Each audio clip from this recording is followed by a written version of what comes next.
crazy for protesting government's cheap homes for KL, the minister said.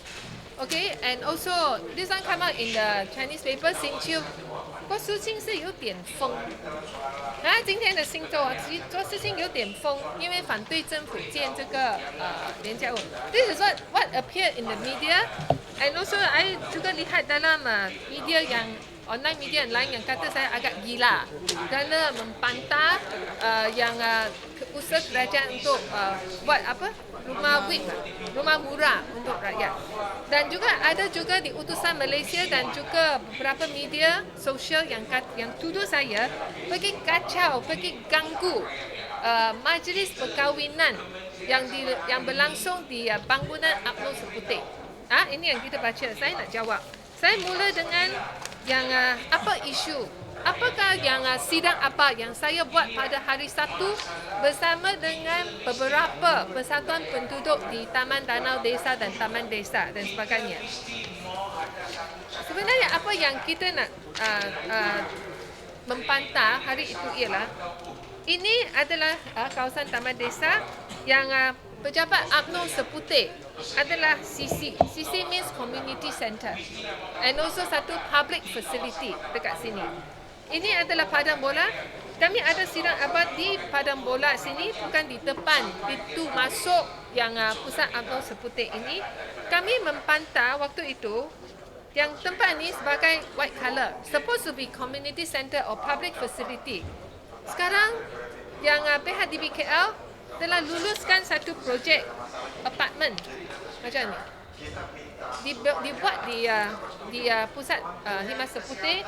Semua ni iklan ni semua telah pun diadakan. Kami telah pun bersama dengan persatuan penduduk telah pun tulis beberapa surat pantahan dan juga DBKL sepatutnya ada pendengaran pada 27 Mac. Maksudnya belum lagi ya. Tapi yang kita tahu ini telah pun dia iklankan. Pendengaran belum buat, bantahan belum buat, ia telah pun diiklankan. Dan ada orang yang kata telah pun mereka bayar booking fee ya. Ini adalah apa yang kami tahu. Bila kami buat sidang akhbar pada hari Sabtu, pagi hari Sabtu, ada 10 pagi. Mana ada orang kahwin, ada jamuan pada 10 pagi, tanya saudara. Ini adalah tempat. This is UMNO Seputih building. Supposed to be for public facilities, supposed to be for community centre, tapi ia digunakan sebagai UMNO. Ada hall dia, ini pejabat dia. Kami ada di sini. This is not the pintu masuk. Pintu masuk di sebelah sini tau. Kita memang tidak ganggu apa-apa majlis yang diadakan dalam bangunan itu. Because we are at the other side of the road.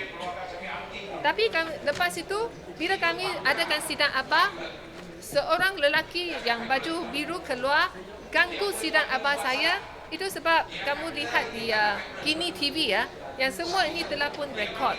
Dari yang video ke Kini TV, kamu juga akan lihat. Dan memang kami tidak pergi ke depan pintu nak ganggu apa-apa, tapi mereka datang ganggu sidang abah saya.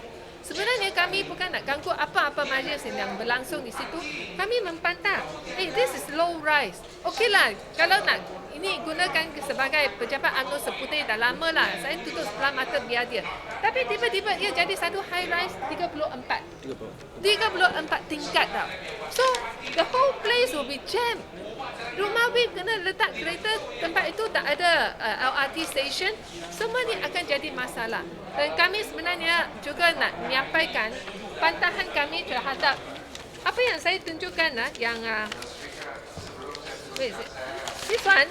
This is from the KL draft plan. Ini daripada KL draft plan. So now what Tengku Anan and also DBKL are doing is that they set aside semua ni tempat-tempat yang dia tetapkan untuk buat community center, untuk buat kawasan hijau dan sebagainya. All this will be just set aside. Dia luluskan apa-apa bangunan yang ikut suka hati mereka dan dengan density yang sangat tinggi sekali.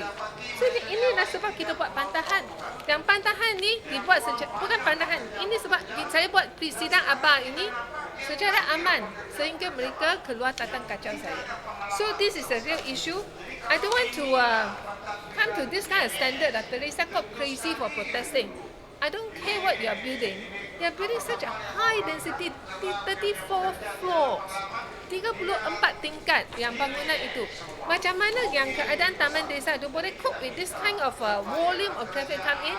Ini bukan satu-satunya. Di beberapa tapak kawasan hijau yang lain, ia juga akan digunakan untuk buat bangunan yang dengan density yang sangat tinggi. Ini adalah sekarang DBKL tidak sedang mengabaikan. Yang ini KL draft plan yang mereka guna beberapa ratus ribu untuk buat ini, semua tak guna lagi. This is my point. Why going to drag me into or going to disrupt a wedding ceremony going on? Saya ini crazy. I'm not crazy. I know what I'm doing. We did not go even to the front of UMNO Seputeh. So I want to make clarification here. I hope Tengku Anan sebagai Menteri Wilayah Persekutuan boleh memandang berat hasrat rakyat. Dengarlah rintihan rakyat. Jangan selalu tuduh saya dan juga pihak pembangkang. Apa yang kami buat ini sebenarnya adalah ikut KL Draft Plan yang mana Tengku Anan sendiri dia enggan untuk gazette waterkan KL Draft Plan ni supaya dia boleh luruskan apa-apa projek yang dia suka di Kuala Lumpur. The way he approved projects in Kuala Lumpur now is that there is no tomorrow for Barisan Nasional.